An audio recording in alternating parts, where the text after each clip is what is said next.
ধর্মীয় ও জাতিগত সংখ্যালঘুদের স্বার্থ অস্তিত্ব রক্ষায় সংখ্যালঘু সুরক্ষা আইন প্রণয়ন, জাতীয় সংখ্যালঘু কমিশন ও সংখ্যালঘু মন্ত্রণালয় গঠন সহ ৮ দফা দাবি জানিয়েছেন সার্বজনীন পূজা কমিটি। সকালে ঢাকেশ্বরী মন্দিরে এসব দাবি জানান সংগঠনের নেতারা। এ সময় সুষ্ঠুভাবে পূজা আয়োজনে ২২টি নির্দেশনার কথাও বলা হয়েছে।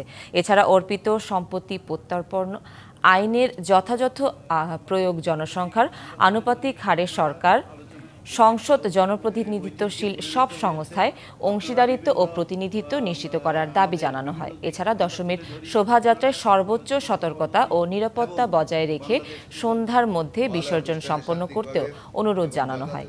এবার ঢাকায় ২৫৯টি এবং সারা দেশে প্রায় ৩৩,৩৫৫টি মণ্ডপে শারদীয় দুর্গাপূজা হবে বলে জানায় বাংলাদেশ পূজা উদযাপন পরিষদ। সামাজিক যোগাযোগ মাধ্যমে একটা কিছু ছড়িয়ে দিয়ে ধর্মবিদ্বেষের ভুয়া মিথ্যা একটা বার্তা দিয়ে যে হামলা করা হয়েছে, যেটা ২০০৯ সাল থেকে শুরু হয়েছে, ৯-১০ থেকে শুরু হয়েছে, সেটা এখনও চলমান। বিচারহীনতার সংস্কৃতি আমরা নানাভাবে দেখেছি গত ৫৩ বছর। আমরা চাই না এই সংস্কৃতি অব্যাহত থাকুক।